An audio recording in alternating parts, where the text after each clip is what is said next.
혹시 이런 생각 해보신 적 있으신가요? 만약 내가 갑자기 아프거나 판단력이 흐려져서 내 돈을 직접 관리할 수 없게 된다면 내 예금은 어떻게 되는 걸까? 혹은 부모님께서 쓰러져서 돌아가신 후에 3천만 원 이상 저금한 통장이 시간이 지난 후 알게 되었다면 어떻게 하시겠어요? 이 영상을 보시는 분들 중에서도 내가 힘들게 모아둔 돈을 한 푼도 못 찾는 것이 아닐까 불안해하실 겁니다. 실제로 많은 분들이 치매를 당하거나 돌아가실 때 자식이나 가족들이 금융실명제와 개인정보보호라는 제도로 인하여 돈을 꺼내지도 못하는 안타까운 상황이 일어나곤 합니다. 내가 준비한 이 돈이 과연 가족을 지켜줄 수 있을까? 사실 이런 상황은 멀리 있는 이야기가 아닙니다. 우리가 살아가는 동안 예기치 못한 사고나 건강 문제는 언제든 찾아올 수 있으니까요. 그런데 안타깝게도 은행 창구에서는 이런 중요한 이야기를 물어보지 않으면 절대 잘 알려주지 않습니다. 실제로 얼마 전 저는 아버지가 심한 치매 증상이 오고 가는 것을 보면서 일전에 언뜻 보았던 영상이 생각나서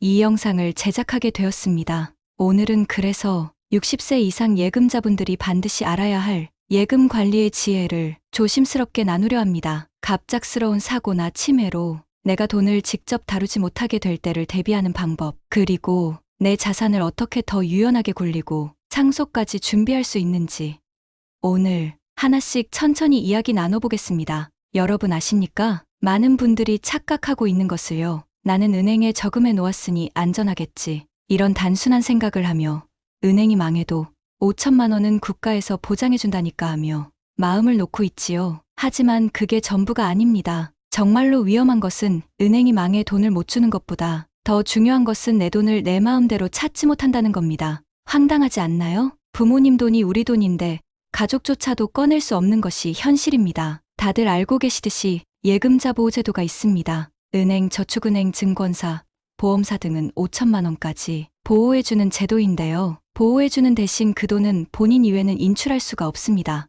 예를 들어 몸이 불편하신 부모님이 은행에 3,500만 원을 저금해놨습니다. 그런데 예고도 없이 쓰러져서 의식도 없어서 가족이 그 통장을 들고 은행 창구에 가서 병원비가 급해서 찾는다고 할 때 은행원은 그 말에 무엇하고 말할까요? 죄송합니다. 고객님 본인이 오셔야 인출이 가능합니다. 태연이 이렇게 말할 것입니다. 병원에 누워서 올 수가 없고 의식이 없고 돌아가시게 생겼어요.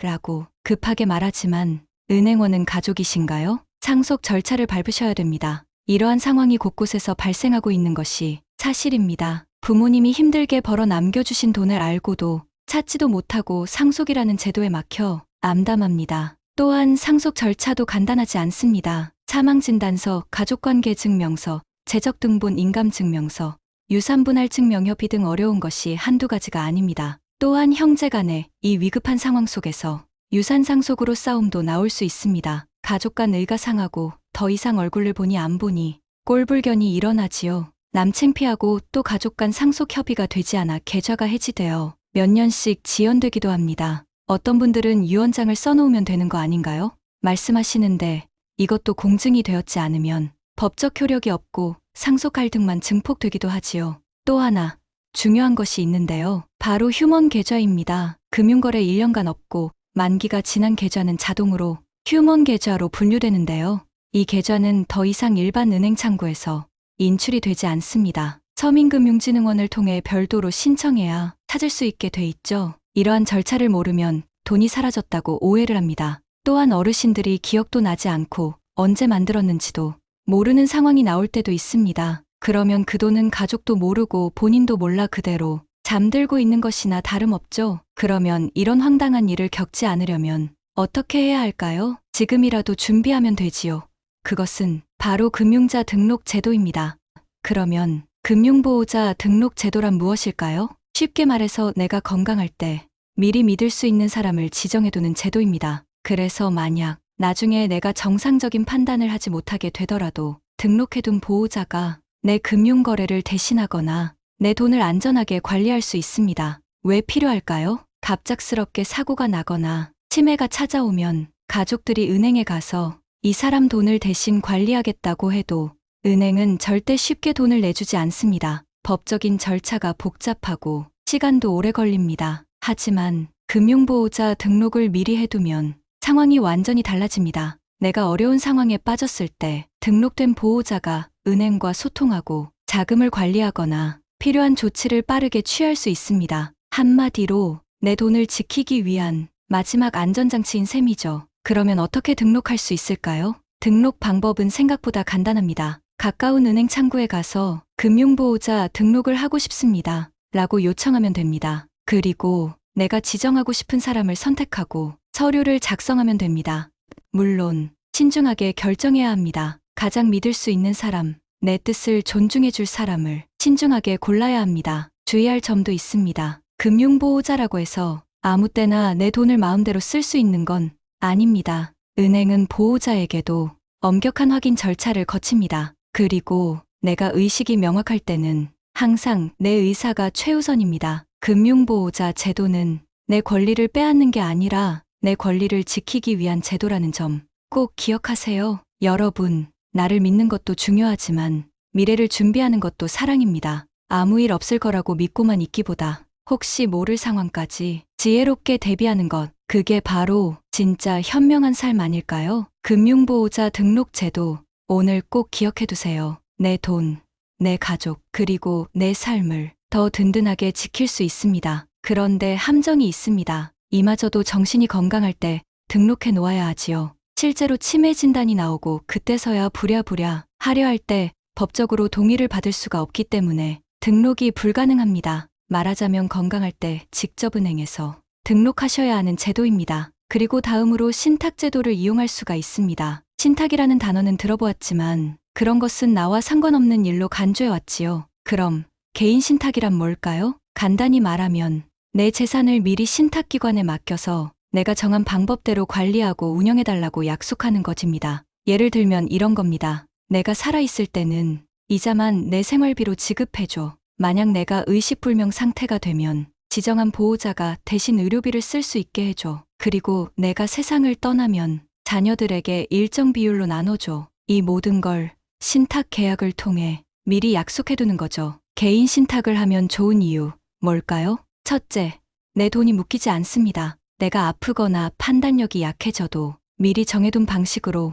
자산이 운영되기 때문에 필요한 돈을 제때 꺼내 쓸 수 있습니다. 둘째, 가족 간 다툼을 줄일 수 있습니다. 누가 대신 관리할지, 어디에 쓸지 모든 걸 사전에 정해놓기 때문에 나중에 가족끼리 싸울 이유가 없어집니다. 셋째, 상속까지 자연스럽게 이어집니다. 내가 지정한 사람에게 내 뜻에 따라 깔끔하게 자산이 전달되니까요. 그럼 어떻게 시작할까요? 개인 신탁은 은행, 증권사, 보험사 등에서 가입할 수 있습니다. 상담을 통해 내 자산 규모, 상황, 가족 관계를 이야기하고 나에게 맞는 신탁 플랜을 설계하게 됩니다. 꼭 필요한 서류는 본인 신분증, 기본 재산 목록, 그리고 경우에 따라 가족관계 증명서 정도입니다. 주의할 점도 있습니다. 수수료가 들어갑니다. 신탁 계약을 맺을 때 약간의 비용이 들 수 있고 자산을 운용할 때도 관리 수수료가 발생합니다. 하지만 내 소중한 돈을 지키고 가족 간의 분쟁을 막는 보험이라고 생각하면 그 이상의 가치는 충분합니다. 그만큼 신탁은 부자들만 이용하는 것이 아니라 실제 우리들도 이용할 수 있다는 겁니다. 그럼 예금 말고 다른 금융은 있나요? 주식이나 다른 투자 상품은 겁이 나서요. 네.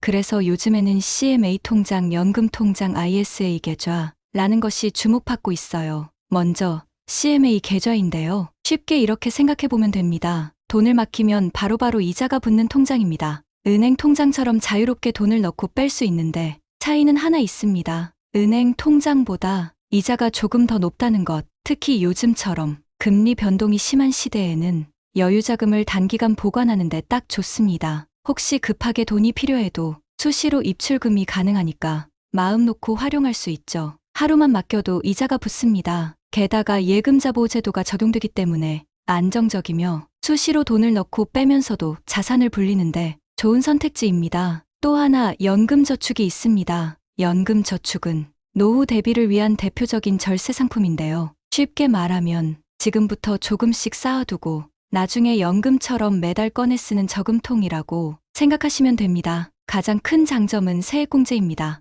연금저축에 낸 금액은 매년 일정 한도 내에서 세금을 깎아주는 혜택을 받을 수 있습니다.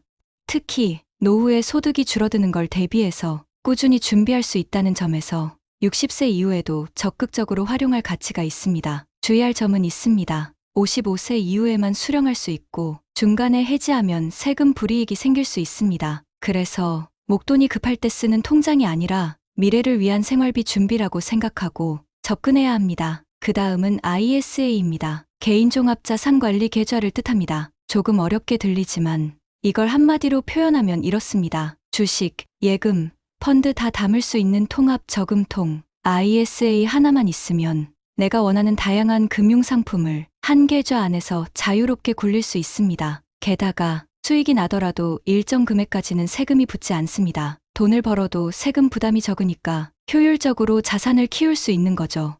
특히 노후를 준비하면서 조금 더 공격적으로 또 안전하게 자산을 배분하고 싶다면 ISA는 아주 좋은 선택이 될 수 있습니다. 가입 조건도 까다롭지 않기 때문에 60세 이후에도 충분히 새롭게 시작할 수 있습니다. 지금까지 금융 방식이 보관 방식이라면 위에 설명했던 CMA 연금저축, ISA 같은 것은 자산 관리에 들어가는 겁니다. 이 또한 갑자기 병이 들거나 의식이 없다면 찾을 수 없기 때문에 금융자보호제도와 신탁을 해외에 놓으셔야 합니다. 지금까지 말씀드렸던 것은 예금이든 어떤 것이든지 내가 어느 정도 준비하느냐가 중요하고 상품들을 어떻게 이해하고 활용하느냐에 따라 자산이 늘어나게 되어 있습니다. 또한 여러분, 은행을 무조건 믿어서는 안 됩니다. 정보는 내가 찾아야 하고 혜택은 내가 챙겨야 하며 돈은 내가 지켜야 합니다.